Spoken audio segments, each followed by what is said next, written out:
People here in this town are just super nice. Yeah.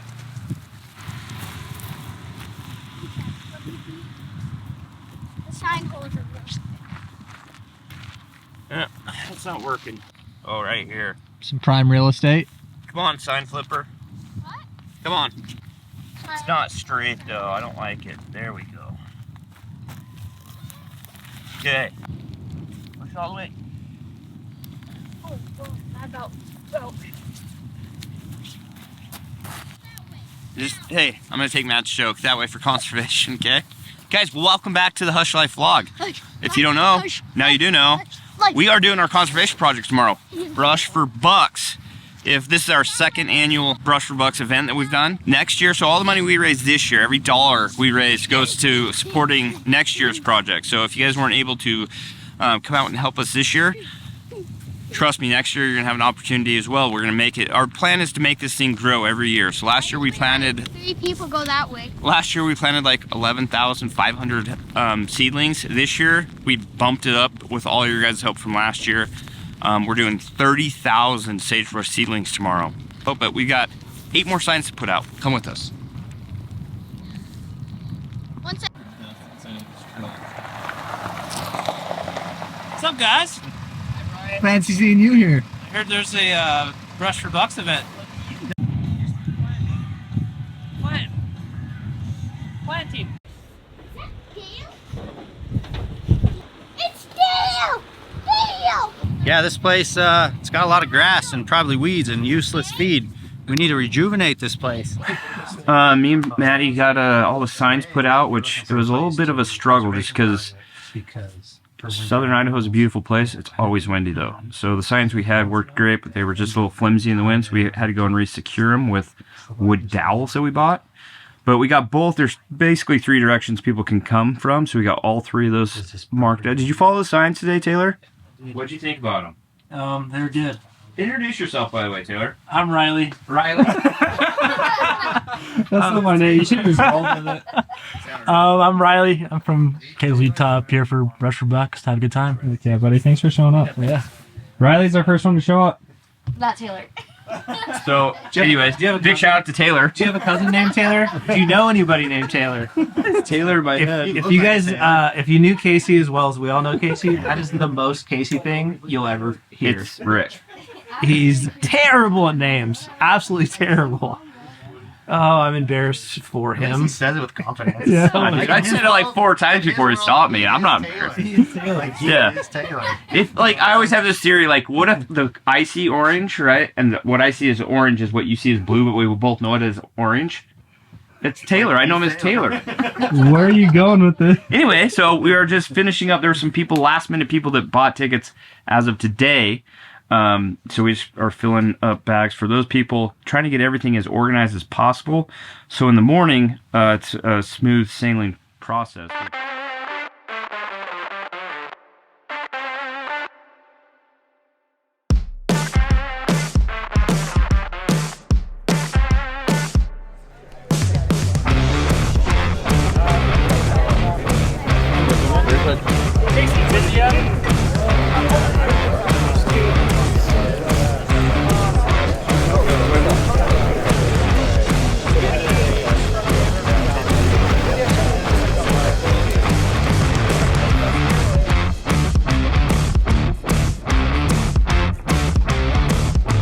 We're going to have Ford kind of jump in here and talk a little bit about the history of Brush for Bucks. But again, man, we feel so fortunate to have the support from all of you guys.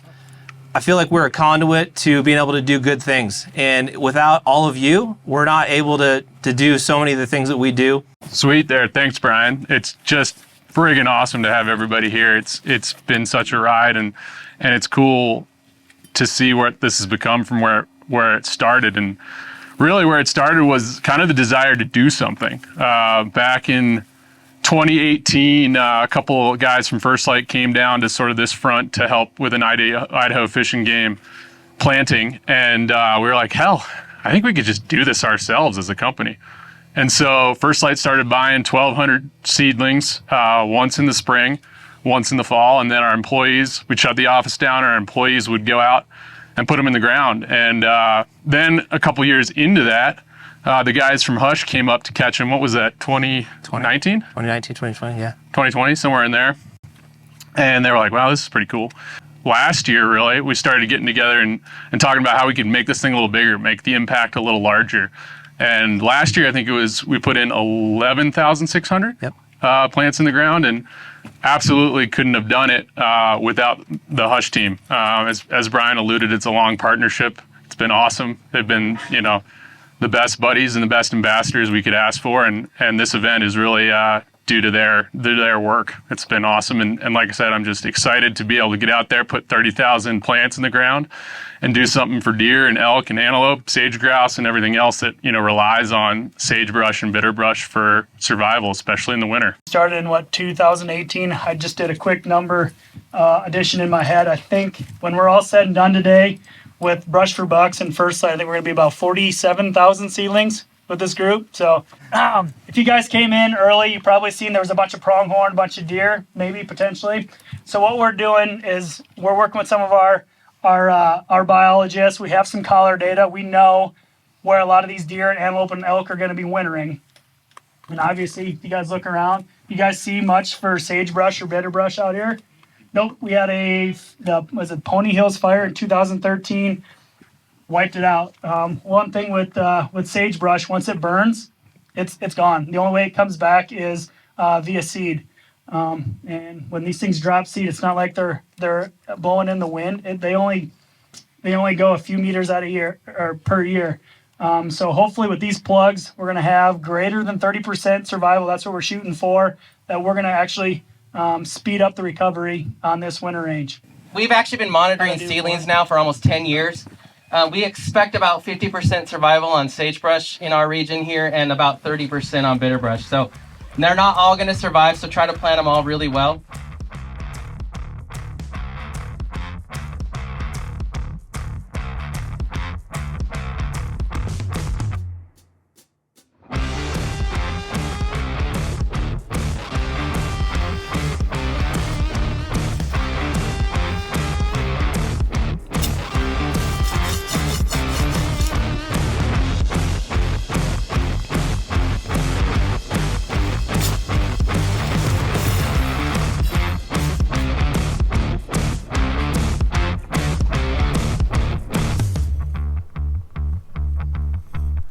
All right, couple things. You need snacks and hydration. We're gonna get out here and get started. Deidre and I are gonna team up. I've got the dibble bar, he's got the satchel. We got a couple meat sticks and some mountain ops. And this is kind of one of the polygons that they want us to spread out and plant and do certain areas, walk about 50 yards, do certain areas. So we're just spreading out on this south facing slope. As you can see, there's really nothing to it except some weeds and some grass and some of this sagebrush that's just been wiped out and burnt. So we're gonna head over this direction, start digging, start planting. All right, check it out, guys. Proof. Got some elk scat here, and between yesterday and today, just driving some of these low country roads, dirt roads and 2-tracks, we've seen so many deer and elk. So just like the officer said, this is very critical winter range habitat, and you can see this place was scorched by that brush fire. But we're going to start right here. You can see everyone's kind of spread out below us. We're going to start a little higher, make a little patch, move about 50, 60 yards, and repeat. As you're driving out to some of this country, you can see how thick and healthy the sagebrush country was. So just imagine what this all would have looked like covered in bitterbrush and sagebrush. But right now it's just scorched grass, and some of the new stuff is coming up, which will help. But adding this bitterbrush and sagebrush is definitely going to help. Smooth. This is honestly the best.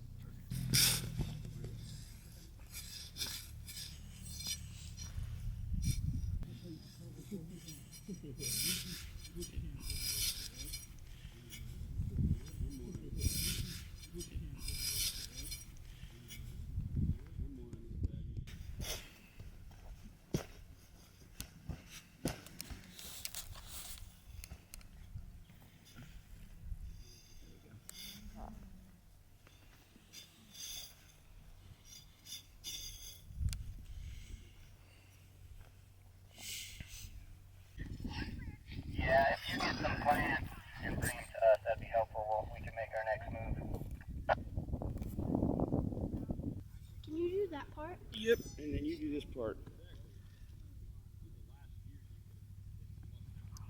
All the way down. Guys, I'm going to show you a success story, okay? This is what we're shooting for today. In 4 or 5 years, we can come back with all these little seedlings that we're planting, like this little guy. They're just tiny, right? Got a big root, tiny plant. This is what we're looking for. Come with me.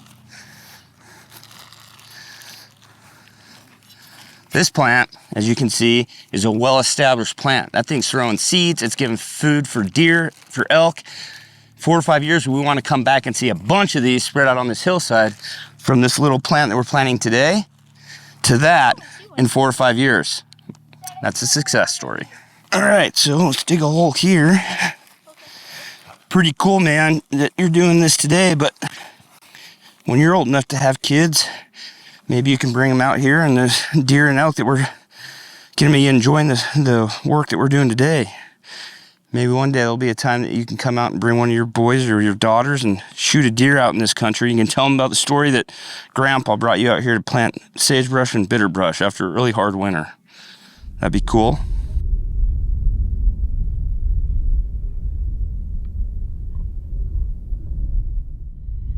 It's up in the hill somewhere.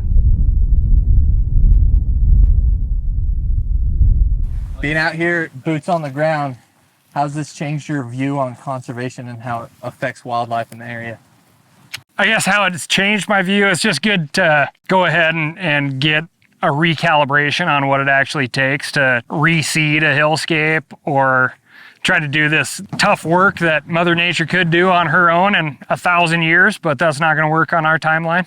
What a great question. Why is it important for me to be out here? Well, I'm a big proponent in the idea that you got to leave things better than you find them. I think it makes a lot of sense for hunters to be out leading the pack on this kind of stuff.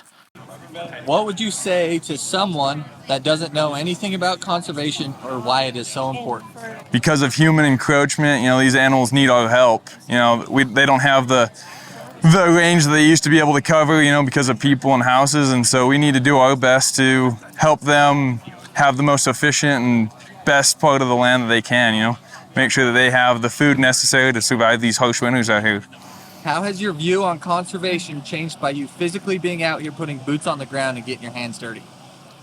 Again, it's another way to actually get involved and to be able to do more than just, you know, say that hunting is conservation through the dollar figures. It's important for future generations to have the opportunities that I had. That's perfect. That's a perfect answer.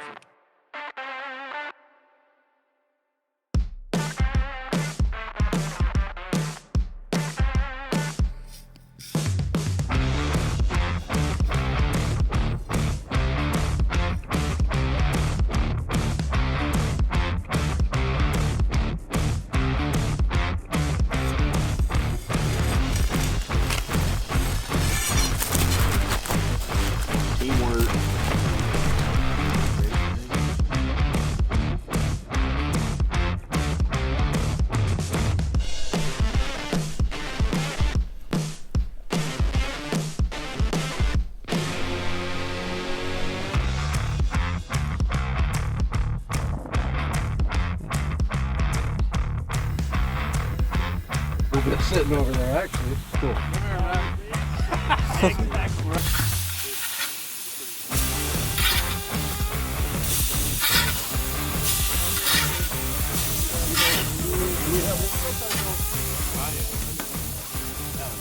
Time to refeed. They stopped us and they told us to come eat. We got bison burgers, some fruit, mac salad, or potato salad. So we're gonna refeed and refuel. Double stack? I got the double stack. That's the way to go. Oh yeah, you guys want to hear some karaoke? Fired up. A little known fact, your boy Logie Bear throws down on the old karaoke machine. Maybe later. I got video.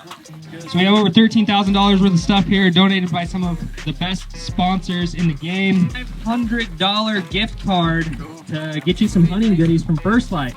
Let's hear a holler! Yeah, $500 First Lite.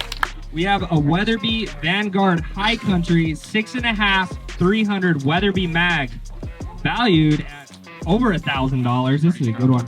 With some Diamondback HD Vortex binoculars and a Diamondback HD rangefinder. This is a pretty good setup here. Come on, it's a Weatherby rifle. we have an OnX Hunt lifetime membership. This is a variable price because it depends on how long you live. You got OnX for life, guys! We have an EXO. This is their brand new K4 in a 5,000 bag size. Okay, so we have another bow giveaway. This one's for all you big boys and big girls out there. This is the new Hoyt BTM 31. Winner, winner, new Hoyt Venom. For those of you who follow along the YouTube channel, we've got the Shed Tour series, annual series that we do. We just document picking up shed antlers, one of my favorite things to do outdoors. This is a shed antler that was picked up in the Shed Tour last year, and it was engraved by Jeff, aka Bone Tats on Instagram. So we got a little logo there, and then on the back side he's got it initialed. So just a cool antler that's part of our YouTube channel. Thought it'd be fun to throw it in the raffle. All right, heck yeah. We have another $500 gift card from First Lite. Another Can-Am puppy here for ticket number 252-1340. We have a brand new Woodwind Pro 24 smoker, sidekick, a cover, and a bag of pellets. Everything you need, really. Winner, winner. That's it, folks. Hey, we got one more $500 gift card. All right, I lied, everybody. We got a bonus. We have one more $500 gift card to First Lite. So you can still be a winner out there. All right, let's hear it. $500 gift card winner. All right, guys, thank you very so much. We have some more swag and gifts up here. If you want a free hat or water bottle or backpack, feel free to come up and grab one. Not all at once, but come grab some stuff, everybody. Thank you for coming. And we're good.